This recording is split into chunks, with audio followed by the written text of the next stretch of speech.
If you were strong enough, you took what you wanted. Rawld helped people who did that, and if he didn't, someone else would. There was no use complaining about it. But now, these humans were turning the established order on its head.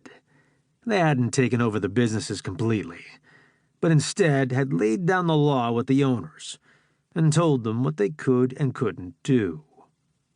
Rawld didn't care for that, especially when they just went and killed the people who didn't comply. So he'd made himself a promise to find whoever had done that to Ciulla and make them hurt. He'd asked around at the syndicate, but no one seemed to know anything, until this mystery Torcellan had called out of the blue and offered information. All Rawld had to do was break his only rule and join something called the Yennai Corporation.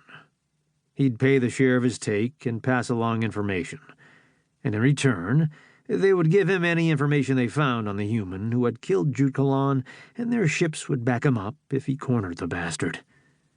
As a gesture of goodwill, they'd even given Rawld a possible name for the human's ship: Shinigami. The information was unconfirmed, but it was more than Rawld had been able to find on his own. Take it or leave it. He'd take it, Rawld decided. He had to.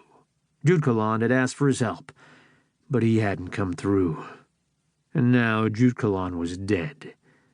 Some son of a Hiaten had gone in there and murdered his friend, and Rawld owed it to him to return the favor. He could figure out who the Torcellan was later. In the meantime, he was going to get even with whoever had done this. But if they'd taken out 3 ships, he was going to need the corporation's help, as much as he hated to admit it. He nodded at the figure on the screen. I'll take it. I'll be in contact when I get to Devon. Ah, for that you will need my help. Ships must be cleared to land there. Rawld got the impression the Torcellan was smiling. There is a berth for you on the merchant ship Ciulla. You'll be registered as a worker on the ship. I've sent the itinerary. Meet it at Gammon. The screen winked off, and Rawld frowned. He read the instructions that had just come through, and frowned harder. No weaponry? This had to be a fucking joke. Rawld wasn't laughing, and by the time he was done with the humans, they wouldn't be either. As far as he was concerned, anyone and everyone who had anything to do with Ciulla's death was fair game. Carter wiped his hands on a dish towel and backed out of the kitchen at Ibura's as he called instructions to Oimuga, his new assistant. And make sure they don't shortchange you on the fruit. The last piece of advice was probably lost in the clatter of cooking and juice pressing. He shook his head. Oimuga was a good assistant, but he needed to get better at bargaining.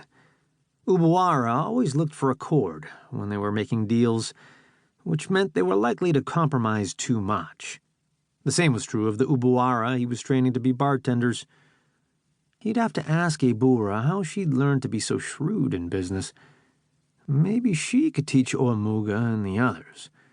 She'd left Tethra a few weeks ago after signing over her bar to Carter so she could work in the newly liberated mining town. Carter whistled, his spirits lifting at the thought of being able to talk to her again. Ibura always cheered him up. She had such a simple, happy outlook on life.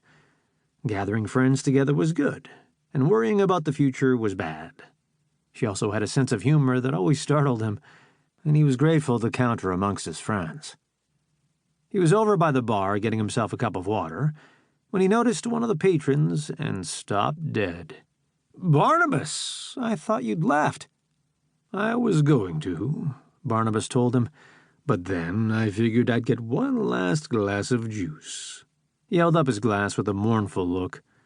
"We haven't been able to synthesize it yet." "And I," a young woman with black hair interrupted, "came here expecting to find him doing drugs and found out that juice actually means juice." "Carter, may I introduce..."